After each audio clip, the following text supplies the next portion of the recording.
ब्रह्मांड में जब से मानव का सृजन हुआ है, तभी से मानव प्रकृति के साथ साथ अपनी सत्ता के लिए भी सदैव तत्पर रहा है।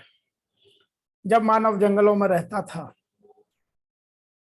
तो केवल अपने जीवन के बचाव के लिए, सुरक्षा और दूसरा जीवन को सुरक्षित बनाने के लिए भोजन, इन दो की तलाश में था। धीरे धीरे मानव मस्तिष्क का विकास हुआ और उसे धीरे धीरे सत्ता का शौक फरमाया।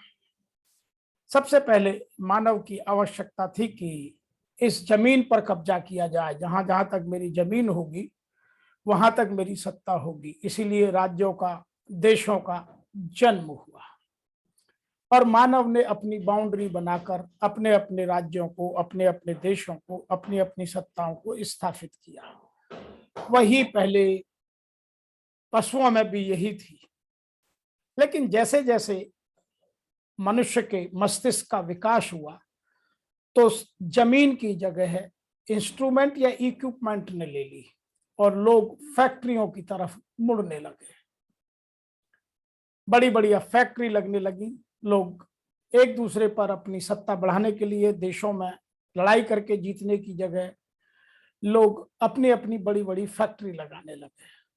और अब वर्तमान में फैक्ट्री भी छोटी पड़ने लगी हैं। अब आकार में आदमी छोटा हो सकता है, लेकिन अब जमाना इक्विपमेंट से और इंस्ट्रूमेंट से हटकर डेटा पर आ गया है। आज उसी विषय पर बात करेंगे कि आज जिसके पास जितना अधिक डेटा, जितना उसकी कैपेबिलिटी, डेटा एनालिटिकल एबिलिटी अधिक, उतना ही वह शक्तिशाली।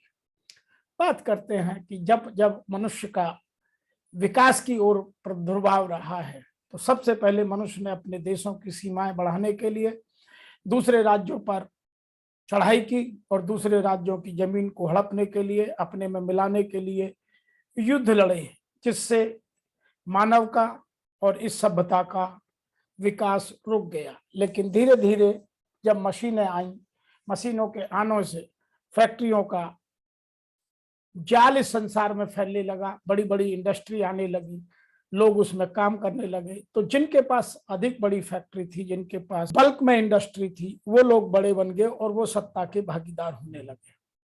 लेकिन अब पिछले एक दो दशक से ऐसा महसूस हो रहा है कि अब इंडस्ट्री की जगह भी सत्ता परिवर्तित होकर डेटा में चली गई है। जिनके पास अधिक डेटा है वही अब इस संसार पर अपनी सत्ता का कब्जा जमा पाएंगे। और यह डेटा किसी को नजर नहीं आता। इस डेटा को पाने का, इस डेटा को इकट्ठे करने का तरीका बड़ा अजीब है आपको देखकर, क्योंकि आपके पास फिजिकल पावर नहीं है, आपके पास कोई बहुत बड़ा आकार और प्रकार नहीं है, बहुत बड़ी सत्ता नहीं है, लेकिन आप संसार के या इस ब्रह्मांड के एक कोने में बैठकर कहीं से भी अपनी सत्ता चला सकते हैं। इस बदलते हुए तकनीक के युग में सत्ता का स्तर इतना बढ़ गया है कि अब जिसके पास डेटा है वही किंग है। इसीलिए इंफॉर्मेशन टेक्नोलॉजी में सदैव बात डाटा की कही जाती है। आइए एक उदाहरण के साथ समझते हैं। मैं यहाँ एक बात सबसे पहले और भी कह दूं, कुछ लोगों को ऐसा लगता है कि बहुत सारी चीजें हमें फ्री में मिल रही हैं, लेकिन ये हमेशा ध्यान रखिए कि जब भी कोई चीज आपको फ्री में मिलेगी, अगर आपको कोई चीज मुफ्त मिल रही है तो आप वो उत्पाद हैं, तो आपका वहां उपयोग हो रहा है। यह बात ध्यान रखिएगा। आज डेटा का खेल किस तरह खेला जा रहा है उसके उदाहरणों के साथ बात करते हैं। आज एलन मस्क को कौन नहीं जानता। एलन मस्क ने अभी ट्विटर को खरीदने की अपनी पेशकश दी है और एलन मस्क ने उसकी इतनी कीमत अदा की है जितने कई देशों का सालाना बजट नहीं होता। वह चीज इतनी छोटी है कि वह जेब में रखने लायक भी नहीं है, उसको आप देख नहीं सकते। केवल वह एक प्लेटफॉर्म है और जहां आप अपनी बात कह सकते हैं, और वह है ट्विटर। और ट्विटर पर वह दुनिया भर की इंफॉर्मेशन इकट्ठी कर, उसको एनालाइज कर, अपने प्रयोग में कर, अपने लिए आज एक सत्ता बना ली है। इसी तरह के दो उदाहरण हैं जिनको हम रात दिन यूज करते हैं। पहले हम एक पोस्ट कार्ड लिखते थे, लेटर लिखते थे, उस पर स्टैंप लगाते थे, उसे भेजते थे तो खर्चा होता था। पहले फिर ईमेल लिखते थे, भेजते थे तो खर्चा होता था। अब आप फेसबुक पर और व्हाट्सएप पर कुछ भी भेजिए, कहीं भी भेजिए, हमको लग रहा है कि फ्री मिल रहा है, लेकिन जैसा मैंने अभी आपको कहा कि जब कोई चीज आपको फ्री में मिल रही है तो यह मान कर चलिए कि आप उत्पाद है। तो हम यह भूल जाते हैं कि वह हमारे लिए फ्री में कुछ नहीं है।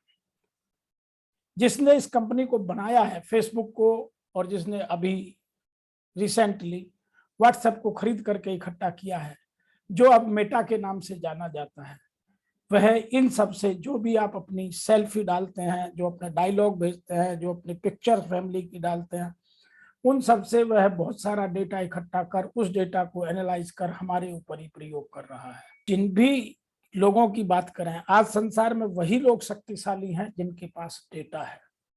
तो अब जो जमाना है, अब जमाना बड़ी बड़ी फैक्ट्रियों का नहीं बचा है। फैक्ट्रियों की सत्ता रहेगी, जमीन की सत्ता रहेगी, धन का बल रहेगा, फिजिकल पावर रहेगी, लेकिन यह जो मेंटल पावर डेटा एनालिटिक्स के थ्रू आ रही है, आज हम एक प्लेनेट से दूसरे प्लेनेट पर जाने की बात कर रहे हैं, आज दुनिया को मुट्ठी में करने की बात कर रहे हैं, वह तभी संभव है जब हमारे पास डेटा इकट्ठी करने की, डेटा को एनालाइज करने की, डेटा को सही समय पर यूज करने की शक्ति आती जाए। आप धीरे धीरे देख रहे होंगे कि अब आपको मार्केट में जाने की जरूरत नहीं है। अब आप घर बैठे बहुत सारे काम केवल टच करने से ही अपने कर सकते हैं। आपको मैं एक और बता दूं, आज दुनिया की कोई जानकारी आपको चाहिए, कहीं भी बैठे हुए हैं, तो आप गूगल पर जाइए, 1 मिनट में कोई भी जानकारी कहीं से भी आप ले सकते हैं, कहाँ से किसका डिस्टेंस कितना है, कौन सी चीज सही है, कौन सी चीज गलत है, और वो सब फ्री में। तो वो हमारे लिए फ्री नहीं है, हम यह भूल जाते हैं कि वह हमारा उपयोग कर हमारे लिए है। इसलिए मुझे डर है, जो आज मेरा डर है वह यह है कि हम आने वाले समय में हमारी स्वतंत्रता कहीं इन पर तो नहीं चली जाएगी। आज मैं क्या खाना खाऊंगा यह गूगल डिसाइड कर सकता है, कि गूगल को मेरे हर शौक पता है, मैं जब भी कुछ करता हूं तो गूगल पर डालता हूं। आने वाले समय में मुझे ऐसा लगता है कि इलाज डॉक्टर नहीं करेंगे, इलाज गूगल करेगा, हिस्ट्री वही पढ़ी जाएगी जो गूगल बताएगा, हम रास्ते वही चूज करते हैं जो आज गूगल बताता है। तो धीरे धीरे हमारी सारी पावर्स, हमारी मेमोरी तक भी गूगल पर या मेरी मुट्ठी में जो मोबाइल है उस पर जाती जा रही है। तो हम धीरे धीरे डेटा के गुलाम होते जा रहे हैं, और कहीं ऐसा ना हो कि एक दिन यह डेटा हमें नुकसान या हमें धोखा देकर, यह टेक्नोलॉजी कभी ना कभी कोई ना कोई कहीं ना कहीं ब्रेक करेगा, तब हमारी हालत क्या होगी।